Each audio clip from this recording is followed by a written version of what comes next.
Good morning. It's July 5th today, and we're in Acts 23. And this is interesting to me.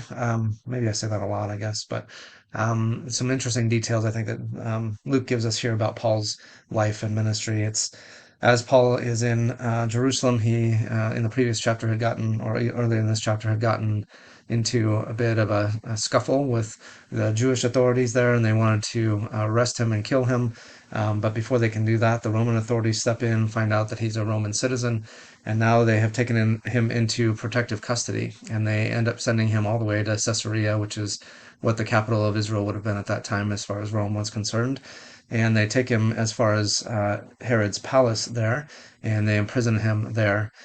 Just recently in archaeology, they've come across a place that was probably a dungeon or a cistern within Herod's palace, and there are some inscriptions from people there, not Paul, but others that seem to indicate that they may have been imprisoned in this cistern. And so they put up a sign that says this is where Paul was imprisoned.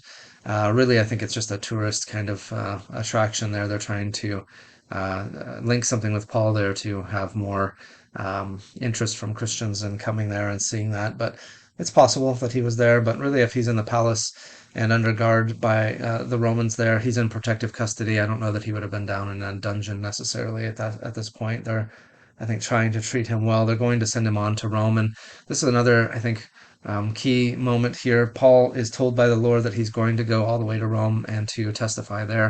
And I think it must have been somewhat reassuring to Paul that God has future plans for him. He knows that he is absolutely safe until he's able to go to Rome and to speak.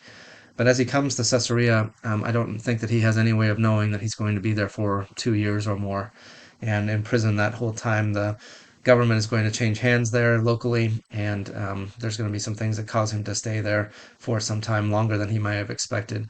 And what I think happens at that point is that this is the point where Luke gets a chance to meet Paul and to come into his service there. And maybe it's the time when the book of Luke is written. We know that Paul is the apostolic authority behind the book of Luke.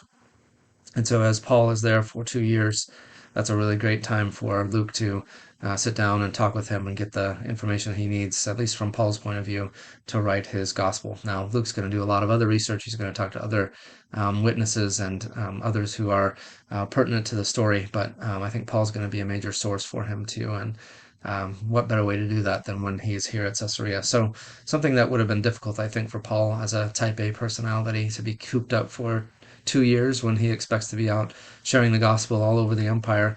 It turns into something that is fruitful and valuable for us all these years later because Luke gets an opportunity to write this book that we are now reading, and then into Acts as well. So it firms that relationship up a bit so that they can go on and accomplish more together for the kingdom. That's it.